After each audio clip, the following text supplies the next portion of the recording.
پھر خصوصی طور پر جو خیبر پختونخوا ہے وہاں پہ اگر ہم مائنورٹیز کا دیکھتے ہیں تو ان کے خلاف وائلنس جو ہے نا وہ بہت زیادہ ہے، اور اس میں مسلسل جو ہے نا وہ اس میں شدت آ رہی ہے۔ پچھلے تقریباً یہ جو 14-15 سالوں میں ملیٹنسی کے دوران ہم نے دیکھا کہ جو قبائلی اضلاع تھے وہاں سے جو سکھ کمیونٹی وہاں پہ بہت زیادہ تھے، قبائلی اضلاع میں ہندو کمیونٹیز کے لوگ تھے، وہ تھے، پھر کرسچن جو ہے وہ تھے۔ اب سکھوں کو جو ہے نا وہ آپ دیکھیں کہ پشاور شہر کے اندر ان پہ بڑے جو ہے نا اس طرح واقعات پیش آ رہے ہیں، تو ان کو مطلب بہت سارے چیلنجز کا سامنا ہے۔ تو ایک یہ ہے کہ ہم نے مطلب ان کو ہمارے ملک کے اندر تو رہ رہے ہیں، اس طرح ان کو ایک ہم نے مطلب وہ ایک شہری کی حیثیت سے تو رہ رہے ہیں، لیکن اس طرح ان کے حقوق نہیں ہے جس طرح مطلب ہونی چاہیے۔ اچھا رفعت بھائی، میں تھوڑا سا آپ سے جاننا چاہوں گا کہ یہ بتائیے گا، ایک تو جو خیبر پختونخوا کے اندر جو بڑی سیاسی جماعتیں ہیں ان کا کیا رول ہے، اور دوسرا یہ بتائیے گا کہ مائنارٹیز کی اپنی بھی پولیٹیکل پارٹیز ہیں، تو ان دونوں کا جو کردار ہے وہ کیا ہے، اس کو امپروو کیسے کیا جا سکتا ہے، حل کیا ہے؟ دیکھیں وہ ساری سیاسی جماعتوں کے تو جیسے ایک پارلیمنٹ کے اندر مائنورٹیز کی اپنی سیٹس ہیں نا، تو وہ پھر وہ بہت کم ہے۔ خیبر پختونخوا اسمبلی میں میرے خیال میں 4 سیٹس ہے، 145 کی جو پورا ہاؤس ہے اس کے اندر 4 یا 5 جو ہے نا وہ مائنورٹیز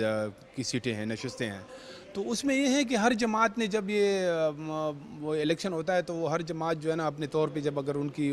اسی حساب سے اگر ان کی اکثریت زیادہ ہے تو پھر اسی حساب سے ان کو جو ہے نا سیٹس مل جاتی ہیں، تو اس طرح وہ انہوں نے رکھی ہوئی ہے۔ لیکن باقی جو الگ سے ان کی اپنی سیاسی جماعتیں اس طرح مطلب مائنورٹیز کی نہیں ہے، کہ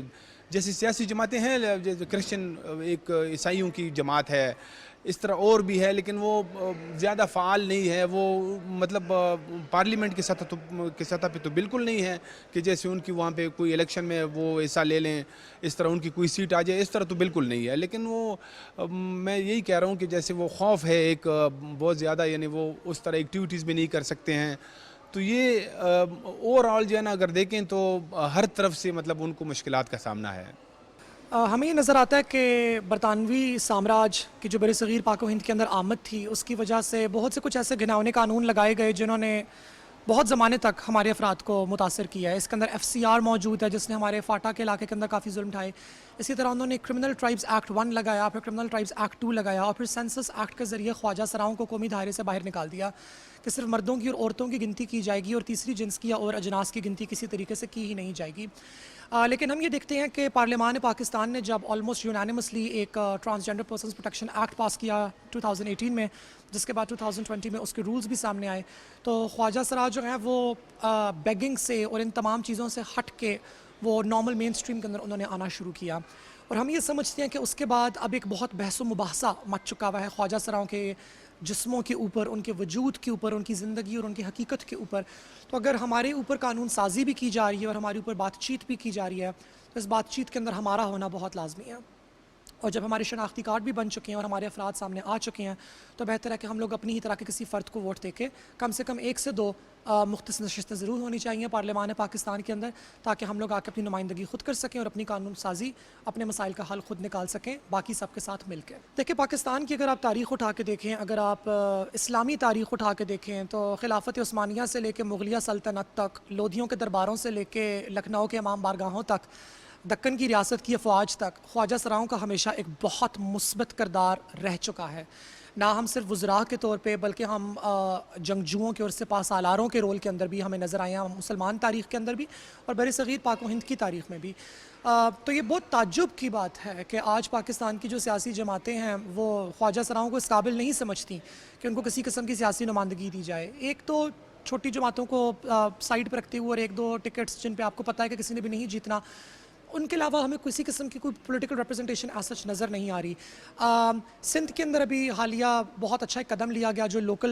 ان کا جو لوکل باڈیز کا ایکٹ ہے، اس کے اندر پرسنز ود ڈسیبلٹیز جن کو ہم ڈفرینٹلی ایبلڈ پیپل کہتے ہیں، ویمن، مائنورٹیز اور خواجہ سرا افراد کو مختص نشستیں دی گئیں، جس کی وجہ سے پہلی دفعہ خواجہ سرا افراد سٹی کاؤنسلز، ٹاؤن کاؤنسلز اور یونین کاؤنسلز اور ولیج کاؤنسلز کا حصہ بنے ہیں۔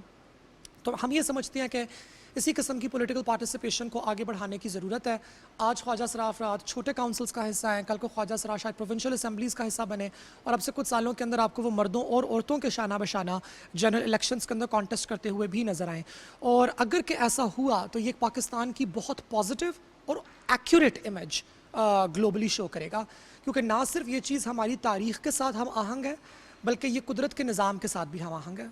کچھ اقدام ہیں جو کہ ہماری حکومت نے اٹھائے ہیں، جن سے خواجہ سرا افراد کی انکلوژن جس کو کہا جاتا ہے اس میں بہتری آئی ہے۔ کیس ان پوائنٹ بے نظیر انکم سپورٹ پروگرام، وہ تمام خواجہ سرا جو ہیں اب اس کے لیے ایلیجیبل ہیں۔ اگر آپ کا خواجہ سرا کا شناختی کارڈ ہے، آپ BISP کے اندر پارٹیسپیٹ کر سکتے ہیں۔ اس کے علاوہ پنجاب اور سندھ کے اندر خواجہ سراؤں کے سپریٹ سکولز بنائے گئے ہیں، خصوصی طور پہ وہ خواجہ سرا افراد ان کی تعلیم بالغاں کے لیے جو کہ اسکول سے ڈراپ آؤٹ ہو سکے، جو کہ اسکولز تک رسائی نہیں حاصل کر سکے۔ اور یہ کچھ چھوٹے چھوٹے سٹیپس ہیں جن کے ذریعے آپ قطرہ قطرہ کر کے دریا بنتا ہے، اور ہم یہ سمجھتے ہیں کہ اسی کے ذریعے معاشرے کے اندر بہتری آئے گی جب خواجہ سرا افراد بالکل سائیڈ سے ہٹ کے مین سٹریم کا حصہ بنیں گے اور مردوں اور عورتوں کے ساتھ شانہ بشانہ چلیں گے، تو ایک انکلوسیو معاشرہ تشکیل پائے گا۔ اور وائی ناٹ، محفل کے اندر کسی ایک اچھے باغیچے کے اندر صرف ایک ہی رنگ کا ایک ہی پھول نہیں ہوتا، بلکہ کسی باغیچے کی خوبصورت ہوتی ہے اس چیز، اس میں پھل بھی ہوں، اس میں پھول بھی ہوں، مختلف ثمر و ثمرات ہوں، اور پاکستان اور قدرت بھی ایک ایسی ہی مثال ہے۔ ناظرین، اس وقت ہمارے ساتھ موجود ہیں پاکستان پیپلز پارٹی کا جو ہیومن رائٹس سیل ہے اس کے وائس پریزیڈنٹ ذوالقرنین اصغر صاحب، اور ذوالقرنین اصغر صاحب سے ہم جانیں گے کہ پاکستان میں جو مارجنلائز کمیونٹیز ہیں ان کے پرابلم کیا ہیں اور سیاسی عمل میں ان کی شمولیت کو کیسے بہتر سے بہتر بنایا جا سکتا ہے۔ بہت شکریہ ذوالقرنین اصغر صاحب، بتائیے گا کہ آپ کیا سمجھتے ہیں پاکستان میں جو مارجنلائز کمیونٹیز ہیں، اس کے ساتھ ساتھ جو ڈسیبل ہماری کمیونٹی ہے، اس کے بارے میں آپ کیا رائے رکھتے ہیں کہ کیسے ان کو ایکٹیو کیا جائے، متحرک کیا جائے پاکستان کے سیاسی نظام کے اندر؟ بہت شکریہ، بہت اچھا سوال ہے آپ کا، اور میں تھینک یو کہ آپ نے لیا مجھے اس کے لیے۔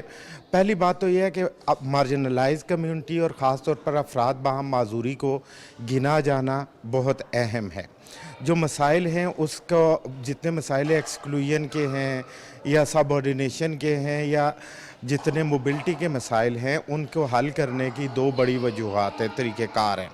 سب سے پہلے افراد باہم معذوری کی معاشی شمولیت جو ہے معاشرے کے اندر وہ بہت اہم ہے، اور معاشی شمولیت جڑی ہوئی ہوتی ہے پولیٹیکل انکلوژن کے ساتھ۔ پولیٹیکل انکلوژن آج کے دن کے حوالے سے کیا اب شروع سے بہت اہم ہے۔ جب کوئی شخص سیاست کے اندر شامل ہوتا ہے تو وہ 3 سطحوں پہ شامل ہوتا ہے، مین سٹریمنگ اس کی 3 سطحوں پہ ہوتی ہے۔ سب سے پہلے ایز اے پولیٹیکل ورکر، پھر اس ایز اے کینڈیڈیٹ، اور ایز اے ووٹر، اور ہر طرح کے ماحول کے اندر۔ جب وہ سیاسی عمل میں شامل ہوتا ہے تو ان کے لیے افراد باہم معذوری کے لیے سیٹس ایلوکیٹ ہونا نیشنل اسمبلی میں، پروونشل اسمبلی میں اور لوکل باڈیز کے سینٹ کے اندر بھی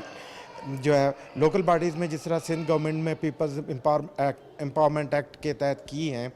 تو یہ سندھ نے ایک پریسیڈنٹ سیٹ کیا ہے پاکستان پیپلز پارٹی نے، چیئرمین بلاول بھٹو زرداری کی جو ہے وہ قیادت کے اندر، تو اسی طرح سے باقی جگہوں پہ بھی یہ جو ہے وہ صوبوں کو یہ جو ہے وہ مثال ایگزامپل جو ہے وہ فالو کرنے کی ضرورت ہے۔ اچھا ذوالقرنین صاحب، یہ تھوڑا سا مجھے بتائیے گا کہ پاکستان میں اگر ہم ڈسیبل پیپلز لوگوں کی بات کریں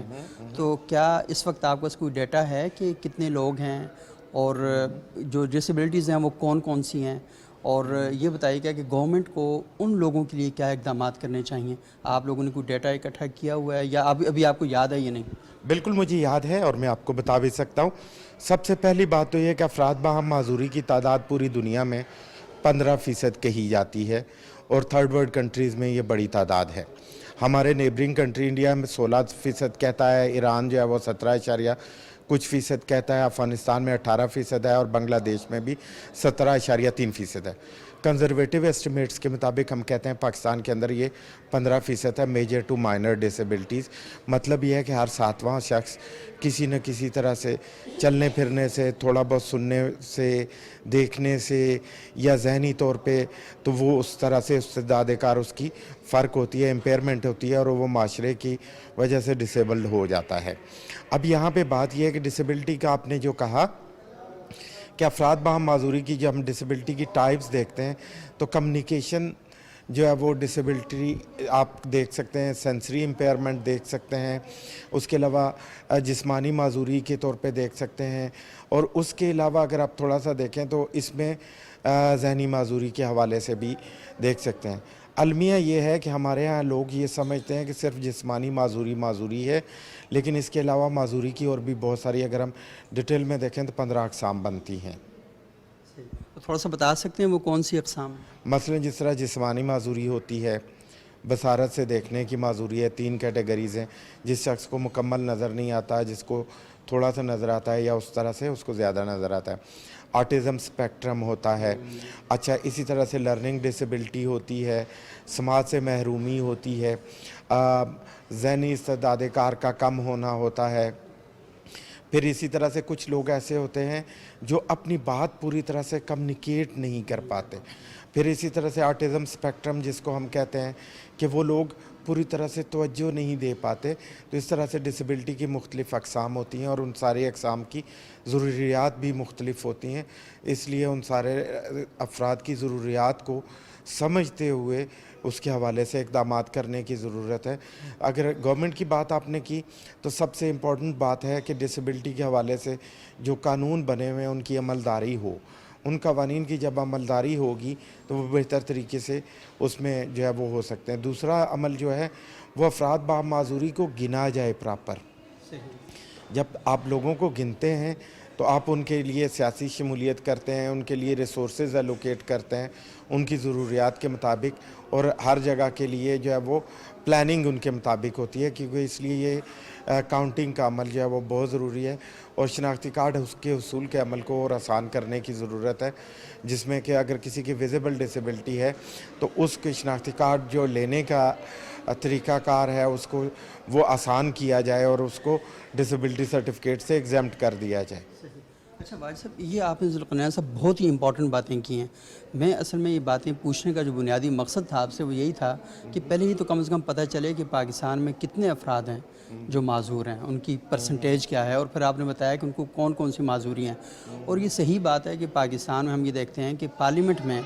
اس ایشو پر بات تو ہوتی ہے، لیکن جسے ایک مؤثر بات کہتے ہیں جو قانون کے دائرے سے ہوتے ہوئے معاشرے کے اندر ایک عملی شکل اور عملی قدم اٹھائے، تو وہاں پر ہم دیکھتے ہیں کہیں نہ کہیں کمزوری ہمیں دکھائی دیتی ہے۔ تو یہ بتائیے گا کہ اس ساری چیزوں کو مد نظر رکھتے ہوئے آپ کیا ریکمینڈ کریں گے کہ کس طریقے سے ان لوگوں کی معاشرے کے اندر سیاسی عمل میں، انتخابی عمل میں شمولیت کو یقینی بنایا جا سکتا ہے؟ اس عمل کے لیے ساؤتھ ایشیا میں جس طرح پاکستان پیپلز پارٹی نے پریسیڈنٹ سیٹ کیا ہے، مجھے vice president human right cell کا بنا کر اسی طرح سے باقی پارٹیز کو بھی مختلف عہدوں کے اندر جو ہے وہ شمولیت کرنی چاہیے اور اس مثال کو جو ہے وہ لے کر چلنا چاہیے۔ اسی طرح سے جو سیاسی عمل ہے، جب تک پولیٹیکل ورکرز نہیں بنائیں گے، آپ پولیٹیکل کلاس کے اندر، ورک فورس کے اندر لوگوں کو نہیں لے کے آئیں گے، وہ آگے نہیں آ سکیں گے، ان کی شمولیت نہیں ہوگی اور وہ اپنی آواز نہیں اٹھا سکیں گے۔ لوکل باڈیز کے اندر آئیں گے تو لوکل سطح کے ایکسیسیبلٹی کے اور بہت سارے ایشوز کو ایڈریس کریں گے۔ اسی طرح سے پروونشل سطح پہ آئیں گے تو وہ اپنے ایشوز کو کے حوالے سے خود بات کریں گے، اور نیشنل سطح پہ اور سینٹ میں بھی اسی طرح سے بات کریں گے۔ تو جب جو شخص اس پانی کے اندر ہوتا ہے، گہرائی کا اسی کو اندازہ ہوتا ہے، تو اس لیے جب تک ڈیسیژن میکنگ فورمز کے اندر افراد با معذوری کو شامل نہیں کیا جائے گا پراپر طریقے سے، اس وقت تک یہ چیزیں زیادہ بہتر نہیں ہو سکتی۔ میری مراد یہ ہے کہ یہ جس طرح سے پولیٹیکل انکلوژن کی ضرورت ہے، اسی طرح سے آپ کا ڈی ایم جی یا بہت سارے اور جو گروپس ہیں اس میں بھی سرٹن کوٹاز کو انشور کیا جائے کہ ایڈورٹائز پوسٹ پہ نہیں، ٹوٹل نمبر آف پوسٹ پہ جتنے امپلائی ہیں کسی بھی ڈپارٹمنٹ میں، اس میں ڈیسیژن میکنگ سطح پہ ان لوگوں کو، افراد باہم معذوری کو لانے کی ضرورت ہے۔ بہت بہت شکریہ ذوالقرنین اصغر صاحب کی گفتگو آپ نے سنی، اور ناظرین بہت ہی اہم باتیں ہمارے سامنے آئی ہیں، کیونکہ ہم دیکھتے ہیں کہ ہمارے معاشرے کے اندر یہ وہ موضوعات ہیں جو بہت اہم ہیں لیکن ان پر بہت کم گفتگو ہوتی ہے۔ آج ہم نے دیکھا کہ لوگوں نے اس پر اپنے نقطہ نظر کا اظہار کیا۔ سیاسی معاملات کے اندر مداخلت اور سیاسی معاملات کے اندر شرکت، یہ باتیں بڑی اہم ہیں، کیونکہ جب تک کمیونٹیز یہاں پر آ کر اپنا ایکٹیو رول نہیں ادا کریں گی تب تک ان کے مسائل بھی حل نہیں ہوں گے۔ اور یہ بڑی خوبصورت بات کی ذوالقرنین اصغر صاحب نے کہ جب تک آپ خود پانی کے اندر نہیں ہوتے آپ کو محسوس بھی نہیں ہوتا کہ پانی کی حدت کیا ہے، پانی کی شدت کیا ہے۔ تو بہت ہی اہم ہے پاکستان کی جو مارجنلائز کمیونٹیز ہیں، جسے آپ پسماندہ کمیونٹیز بھی کہا جا سکتے ہیں، یہ شاید کہیں پاکستان میں ان لوگوں کی ذہنی پسماندگی ہے کہ جو معاشرے کے ان پسماندہ لوگ جن کو مارجنائز کمیونٹیز کہتے ہیں، حاشیے سے باہر جو کمیونٹیز ہیں، ان کے بارے میں ہم بات کرتے ہیں تو ان کو ہم کہیں ایکٹیو اور متحرک کر کے پاکستان کا ایک بڑا اثاثہ نہیں بنا سکے، تو اس پر ہمیں بات بھی کرتے رہنے چاہیے، اور قانون سازی ہی ضروری نہیں، معاشرتی سطح پر بھی بہت بڑے اقدامات لینے کی ضرورت ہے۔ ناظرین، یہاں پر ایک چھوٹا سا وقفہ لیں گے، وقفے کے بعد دوبارہ آپ کی خدمت میں حاضر ہوں گے اور کچھ مزید لوگوں سے اسی موضوع پر گفتگو کریں گے۔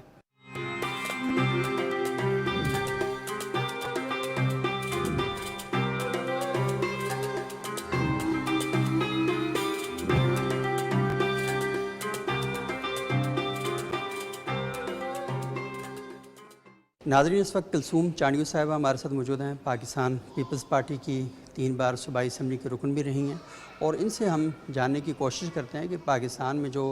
مارجنائز کمیونٹیز ہیں انہیں پولیٹیکل پروسیس میں ہم کیسے ایکٹیولی پارٹیسپیٹ کروا سکتے ہیں۔ السلام علیکم چانڈیو صاحبہ، وعلیکم السلام۔ کیسی ہیں آپ؟ اللہ کا کرم۔ اچھا بتائیے گا کہ آخر کیا وجہ ہے کہ ہم پاکستان میں یہ جو پولیٹیکل پروسیس ہے اس میں ہماری جو مائنارٹیز ہیں، ڈسیبل لوگ ہیں، انہیں بھرپور طریقے سے متحرک نہیں کر پائے؟ دیکھیں، آپ کو یہ نظر آ رہا ہے، ویسے اس طرح ہے نہیں۔ آئین پاکستان شہید ذوالفقار علی بھٹو کا جو آئین ہے اس میں کلیئر مینارٹی کو برابری کے حقوق ملے ہوئے ہیں۔ میں ابھی سندھ کو ریپریزنٹ کر رہی ہوں تو میں ان کی بات کروں گی زیادہ تر۔ تو ہماری پیپلز پارٹی میں مینارٹی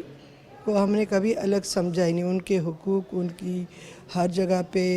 عزت اور اہمیت اسی طرح ہے جس طرح ہم مسلم کی کرتے ہیں۔ ہمارے یہاں اسمبلی کے فلور پہ ہو یا جاب کے سلسلے میں ہو، ان کا ڈیو شیئر اس سے بھی زیادہ ہوتا ہے۔ ہمارے پاس جنرل سیٹ پہ بھی ہیں اور منسٹر بھی رہ چکے ہیں۔ آپ نام گنوائیں تو میں بتاتی چلوں گی کہ سینیٹر بھی ہمارے اس کمیونٹی سے ہے، مینارٹی سے، ہندو کمیونٹی سے بہت سے لوگ ہیں جو ہم ایڈجسٹ کرتے ہیں۔ ابھی جو آپ ڈسیبل کی بات کریں کہ ابھی ہماری گورنمنٹ نے سندھ میں سے 18 کو جو ایک ہم نے ان کا بل پاس کیا ہے، تو میرے خیال میں ان کے بھی حقوق زیادہ بہتر پوزیشن میں جائیں گے۔ ان کے لیے بہت کام ہو رہا ہے، تقریباً 66 ادارے بنائے گئے ہیں۔ میں نے کہنے میں تھوڑی غلط کی، 18 میں ہم نے 1 بنائے ہیں۔ جو اویئرنیس ہم وہاں پہ کر رہے ہیں، جو لوگوں کو بتانے کی کوشش کر رہے ہیں اور گھروں سے بچے لے کے آ کے سینٹر میں داخل کر رہے ہیں، وہ 66 ادارے ہیں جو پورے ڈسٹرکٹ صوبے میں کام کر رہے ہیں، اور ان بچوں کو نہ صرف ان کی ٹریٹمنٹ ہوتی ہے، ان کی ایجوکیشن ہوتی ہے، ان کو لنچ دی جاتی ہے، ان کو ہر منتھ 2000 روپے دیے جاتے ہیں، اور ان کو پک اینڈ ڈراپ ہوتا ہے، ان کو اٹینڈنٹ ہوتی ہے جو ان کی خدمات کے لیے ہوتی ہے۔ یہ بیسیکلی اب اس کو یہ پہلا اسٹیپ ہے۔ اس کے بعد 5% کسی صوبے نے کوٹا نہیں کی، سندھ گورنمنٹ نے ان کی 5% کوٹا کی ہے جابس میں۔ آگے چل کے یقیناً تیسرا اسٹیپ یہ ہوگا کہ اس کو اسمبلی تک بھی لے جائیں گے۔ ابھی لوکل گورنمنٹ میں ان کو ہم نے ایڈجسٹ کیا ہے۔ منارٹی تو ہے ہی ہے، ڈسیبل اینڈ لیبر، ان کو ہم نے بہت صحیح کاؤنسلر کی سیٹ پہ ایڈجسٹ کیا ہے۔ ٹرانسجنڈر جو بھی جہاں بھی جس بھی ڈسٹرکٹ سے ملے ان کو بھی ایڈجسٹ کیا ہے۔ Human rights commission of Pakistan کے زیر اہتمام جو ہے ایک سیمینار کا انعقاد کیا گیا، جس میں جو میرا ٹاپک تھا وہ ویمن پولیٹیکل پارٹیسپیشن کے حوالے سے تھا کہ اس میں کیا ہرڈلز ہیں اور کیا۔ میں سمجھتی ہوں کہ اس وقت ویمن پاکستان کی جو پولیٹیکل ویمن ہیں وہ اپنے ترقی کی طرف کا ایک اچھا خاصا سفر طے کر چکی ہیں، اور اپنے مسائل کے حوالے سے ادراک بھی انہیں ہو چکا ہے، اویئرنیس بھی ہے۔ اب ان چیزوں کو امپلیمنٹ کرنے کی ضرورت ہے۔ میں بلوچستان سے میرا تعلق ہے، اور بلوچستان میں بھی اس وقت میں 3 ٹرینر رہی ہوں کنٹینیوس 2002 سے 2018 تک۔ اس میں جو چیلنجز ہوئے ہیں ہماری پولیٹیکل ویمن کو، اس میں سب سے زیادہ جو میں سمجھتی ہوں آپ کی پارٹیز میں ہائی لیول پہ ویمن جو ہماری ایگزیکٹو کمیٹیز ہوتی ہیں اور کور کمیٹیز ہوتی ہیں ان کی شمولیت ضروری ہے۔ دوسرا ہمارے جنرل الیکشنز میں اگر جو خواتین حصہ لینا چاہتی ہیں اس کے لیے ان کو اویئرنیس اور ان کی گرومنگ کی ضرورت ہے، اور ان کے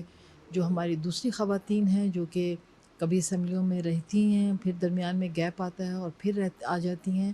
میرے خیال میں ہمیں ان کے ایکسپیرینسز سے فائدہ اٹھانے کی ضرورت ہے۔ اس وقت ہماری ینگ پارلیمنٹیرینز جو آ رہی ہیں یا آنا چاہتی ہیں سیاست میں، ان کا اور ان کا ایک جو ہے کوارڈینیشن ہونا چاہیے، اور میں بہت زیادہ حامی ہوں، اور میں نے 2016 میں ایز اے اسپیکر میں نے اس وقت بھی یہ کہا تھا کہ ایک پولیٹیکل اکیڈمی ہونی چاہیے جس میں ہماری خواتین کو جو ہیں ہماری خواتین جو سکسیس سٹوریز ہیں وہ آ کے لیکچر دیں، اور جو بھی پولیٹیکل سسٹم میں ہیں ان کو ان کے ایکسپیرینس سے ہمارے جو بھی کمنگ پارٹیسپینٹس ہیں اور پولیٹیکل پارٹیسپیشن میں ایکٹیو ہیں ان کو جو ہے موقع دینا چاہیے اور ایک دوسرے سے سیکھنے کا موقع دینا چاہیے۔ اس کے علاوہ تھرو آؤٹ پاکستان جو ہے ہمارے بلوچستان میں ہم ایک ویمن الائنس بنا چکے ہیں، اور irrespective وچ پارٹی دے آر، ہم نے ان کو اکٹھا کیا ہے، اور میں چاہتی ہوں کہ اب اس لائنس کو یا اس کولیشن کو جو ہے پاکستان کی سطح پہ متعارف کرایا جائے۔ ہماری بہت سی خواتین جو سیاست میں رہی ہیں اور میرے خیال میں وہ اس ایکسٹریم پہ نہیں پہنچ سکیں جس پہ ایک میل جو ہے ورکر پہنچ جاتا ہے، تو میری ایک اپنی خواتین سے یہ ریکویسٹ ہے کہ وہ پوری ڈیڈیکیشن کے ساتھ اس کو اگر آپ ایز اے پروفیشن یا ایز اے پولیٹیکل ورکر آنا چاہتی ہیں یا آئی ہوئی ہیں تو اس میں ڈمی کا کردار ادا نہ کریں، وہ باقاعدہ پوری پارٹیسپیشن کریں، ہمارے جو لیجسلیشن ہے اس میں بل کو پڑھیں، بل کو پڑھ کے جو ہے اس پہ اپنی رائے دیں، اور لیجسلیشن کے لیے کسی دوسروں کا سہارا لینے کے بجائے آپ اپنے مسائل اپنے علاقوں کے آپ سے بہتر کوئی نہیں جانتا، آپ ان مسائل کو ریزولوشنز کے تحت لائیں، آپ کال اٹینشن نوٹس کے تھرو لائیں اور اپنے لوگوں کے لیے کام کریں۔ اسی طرح لوکل باڈیز کے الیکشن میں بھی میں سمجھتی ہوں کہ ہماری ابھی تک کوئی خاتون بلوچستان میں جنرل الیکشن پہ نہیں آئی ہے ایز اے ناظم یا ایز اے میئر۔ میری یہ بہت بڑی خواہش ہے کہ ہمارے صوبے میں بھی جنرل الیکشن کی طرف خواتین کا رجحان ہو۔ اس میں کچھ ہرڈلز ہیں یقیناً، کبھی کبھی پارٹیز کی طرف سے بھی اس طرح سے آپ کو بیک اپ نہیں ملتا یا انکریجمنٹ نہیں ملتی، تو میں اپنی پولیٹیکل پارٹیز ہائی لیڈرشپس کے ساتھ ساتھ جو تھوڑا سا سیکنڈ ہماری وہ ہے لیڈرشپ ہے، ان سے کہوں گی کہ وہ خواتین کو جو ہے زیادہ آگے بڑھانے میں اپنا کردار ادا کریں، کیونکہ میں نے ایز اے اسپیکر جو دیکھا، جو ہماری خواتین سب سے زیادہ لیجسلیشن میں اپنا کردار ادا کرتی ہیں، وہ میل کے مقابلے میں زیادہ سیریس ہوتی ہیں اسمبلیز میں اور کام کرتی ہیں۔ تو میرے خیال میں اگر ان کو ایک فل فلیج اپنی صلاحیتوں کو اجاگر کرنے کا موقع ملے گا تو انشاءاللہ آپ دیکھیں گے کہ آلریڈی میرے خیال میں ایک ریولوشن آ چکا ہے، اور اس ریولوشن کو اپنے ایکسٹریم پہ پہنچنے کی ضرورت ہے۔ اور جب ہماری خواتین اپنی آئیڈینٹی ڈیسنٹلی اپنے اسمبلیز میں پیش کریں گی، ڈیسنٹلی وہ آگے بڑھیں گی، تو میرے خیال میں پاکستان کو ترقی کی راہ سے کوئی بھی نہیں روک سکتا۔ اس پروسیس کا آغاز ہم نے کوئی 1 سال پہلے کیا تھا۔ ہم نے مختلف صوبوں میں، چاروں پاکستان کے صوبوں میں اور پھر اسلام آباد میں آ کر 5 ہم نے مشاورتیں ایسی کی تھیں کہ جس میں ہمیں یہ جو مارجنلائز گروپس ہیں جو ہم نے 4 آئیڈینٹیفائی کیے تھے، ایک خواتین ہیں، ایک ٹرانسجینڈر کمیونٹی ہے، پیپل لیونگ ود ڈسیبلٹیز ہے، اور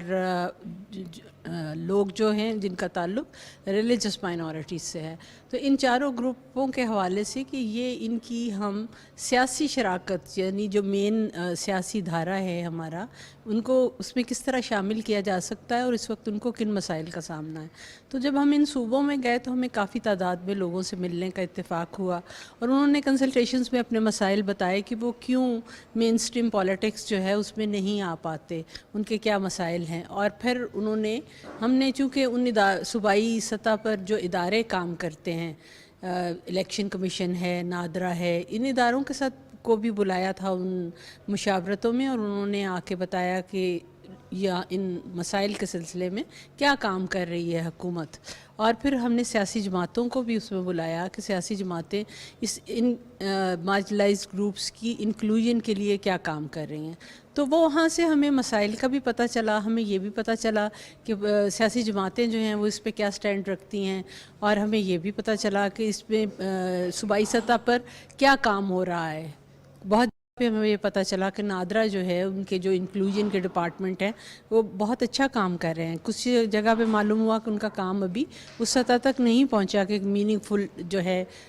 ڈفرنس آ سکے. تو پھر ہم نے ان 5 مشاورتوں کے بعد آج یہاں جو کانفرنس منعقد کی ہے اس کا بنیادی مقصد یہ ہے کہ اس میں جو مسائل ہمارے سامنے آئے ان مشاورتوں کے سلسلے میں آج ہم یہاں بیٹھ کر جو ہے 3 پینلز جو انوائٹڈ ہیں, وہاں پہ ماہرین ہیں, آئین کے ماہر لوگ ہیں, اور لوگ جو لیگل فریم ورک کو جانتے ہیں, اور وہ لوگ جو ایلیٹ کیپچر کی بات بھی کر سکتے ہیں کہ کس طرح سے پولیٹیکل اکانومی ہماری کیا ہے, کہ لوگ جو امراء ہیں وہی صرف کیوں سیاست میں آ سکتے ہیں. تو یہ ساری باتیں آج کرنے کا مقصد جو ہے وہ یہ ہے کہ ہمارے پاس کوئی ایسی ریکمنڈیشنز, ایسی سفارشات آئیں تاکہ ہم ان کے کی بنیاد پہ کوئی ایسا ایڈووکیسی ٹول, لابنگ کا ٹول بنا سکیں کہ جس کے بعد ہم سرکار کے ساتھ اور ان صاحب اختیار کے ساتھ اس کی بنیاد پر بات کر سکیں اور اس سے کوئی ڈفرینس لا سکیں. طارق محمود غوری صاحب ہمارے ساتھ موجود ہیں, مسیحی برادری سے ان کا تعلق ہے, جرنلسٹ ہیں. ان سے ہم جاننے کی کوشش کرتے ہیں کہ آخر کیا وجہ ہے کہ پاکستان کی جو مارجنلائز کمیونٹیز ہیں وہ ہمارے سیاسی عمل میں اتنی زیادہ متحرک دکھائی نہیں دیتی, اور یہ اس کا کیا حل پیش کرنا چاہیں گے کہ کیسے مارجنلائز کمیونٹیز کو ہم پاکستان کے انتخابات میں سیاسی عمل میں زیادہ سے زیادہ متحرک کر سکیں. جی غوری صاحب. جی السلام علیکم, بہت شکریہ سبوک بھائی آپ کا, آپ نے ٹائم دیا, پی ٹی وی کا شکریہ. سب سے پہلی بات جو میں کروں گا وہ میرے خیال میں جو ان کے اپنے مسائل ہیں, ایک تو پڑھائی لکھائی, یہ چیزیں بہت میٹر کرتی ہیں, آپ کو چیزوں کو ساتھ لے کے چلنا اور وقت کے ساتھ چلنا بہت ضروری ہوتا ہے نا. اور دوسرا پولیٹیکل پارٹی نے بھی پہلے یہ تھا کہ زیادہ تر بڑی پولیٹیکل سیاسی جماعتوں نے منورٹی ونگز بنائے ہوئے تھے, جس سے جو کی طرح کی سیگریگیشن ہے, ایک طرح سے آپ ان کو سیگریگیٹ کر دیتے ہیں, اور وہ نیم خواندہ سے لوگ جو ایسا نہیں کہ سارے اس طرح ہوتے ہیں, لیکن پھر بھی وہ آپس میں ہی الجھتے رہتے ہیں, ان کی اپنی جو چیزیں ہوتی ہیں اس میں کانفلکٹ میں اڑے رہتے ہیں, بجائے اس کو کہ وہ آگے کی طرف جائیں. یہ جو ونگز سے ان کو پیچھے کی طرف لے کے جا رہے تھے. تو ایسے کچھ ابھی اقدامات ہو رہے ہیں, کچھ ایسے بڑی پولیٹیکل پارٹی, اگر آپ اجازت دیں تو میں نام لے لوں. Pakistan Peoples Party human right cell جو بنا ہے, اس میں انہوں نے مجھے ایز انفارمیشن سیکرٹری سینیٹر میں مرکزی انفارمیشن سیکرٹری ہوں, فتح بابر صاحب میرے پریزیڈنٹ ہیں. تو میرے خیال میں جو اس طرح کے اقدامات ہیں یہ بھی پولیٹیکل پارٹی کو بھی لینے چاہیے, لیکن جہاں تک اقلیتوں خود کی بات ہے, منورٹیز کی بات ہے, ان کو بھی اپنے اندر جو چھوٹے چھوٹے اختلافات ہیں ان کو مٹا کے ختم کر کے آگے جانا چاہیے, اور تھوڑا توجہ دینی چاہیے کہ ہم اپنا, کیونکہ سیاسی عمل میں حصہ لیے بغیر ہم آگے نہیں بڑھ سکتے. یہ جو بہت ضروری ہے, ہم نے اپنے نوجوانوں کو, اپنے بچوں کو, اگر ہم نے آگے کی طرف جانا ہے, ہم پاکستانی ہیں, ہمارے اجداد بڑے یہاں دفن ہیں, ہم نے پاکستان بنانے میں اپنا کردار ادا کیا, اور ہم نے بھی یہیں رہنا ہے, ہمارے بچوں نے بھی یہیں رہنا ہے. تو ہمیں ضروری ہے کہ ہم پولیٹیکل پروسیس کا حصہ بنیں, اس سیاسی نظام کا حصہ بنیں, اور اس میں آگے جائیں. اور وہ تبھی ممکن ہے جب ہم اپنی چھوٹے کانفلکٹس کو جو ان کے اپنے ہیں, اقلیتی لوگوں کے, مذہبی اقلیتی لوگوں کے, اس کو جب وہ سائڈ لائن کریں گے تبھی وہ ایک بڑے اس کی طرف جا سکیں گے, گول کی طرف جا سکیں گے. اور میں دیکھتا ہوں کہ ضرور ہے کہ وہ آگے چل کے اس پہ ایک اچھی کسی جگہ پہ آہستہ جا سکیں. لیکن وہ شمولیت ضروری ہے, اپنی چیزوں کو مٹانا ضروری ہے, اور سیگریگیشن جو ان کے آپس کے اندر ہے اور وہ چھوٹی چھوٹی جو پولیٹیکل پارٹی بن رہی ہیں, وہ چاہیے کہ ان کو کسی بڑے پلیٹ فارم کا حصہ بنیں, جو گنجائش کے کہ وہ ہر کوئی 1.5 انچ کی مسجد بنا کے بیٹھ جائے, جس سے کہ وہ میرے خیال میں اپنی کمیونٹی کی اپنی آواز کو کم کرتے ہیں اسٹرانگ کرنے کی بجائے. ناظرین, آپ نے یہاں پر مختلف لوگوں کی آراء سنی, ان کے خیالات سنے. ہم سب نے مل کر متحد ہو کر اس ملک کو بہتر بنانا ہے, اور اگر ہم چاہتے ہیں کہ یہ ملک اقوام عالم کی صف میں نمایاں مقام حاصل کر سکے تو ہمیں ریشنلی چیزوں کو دیکھنا ہوگا. ہم نے اقلیت کا چشمہ پہن کر نہیں بلکہ عقل کا چشمہ پہن کر دنیا کے سامنے کھڑے ہونا ہے, اور دنیا کو یہ بتانا ہے کہ ہمارے ملک کے اندر جہاں پر تہذیبی اقدار ہیں, جہاں ثقافتی اقدار ہیں, وہاں پر اس ملک کو منظم کرنے کے لیے, مستحکم کرنے کے لیے ہم سب آپس میں اکٹھے ہیں اور جڑ کر کھڑے ہوئے ہیں. جیسے قائد اعظم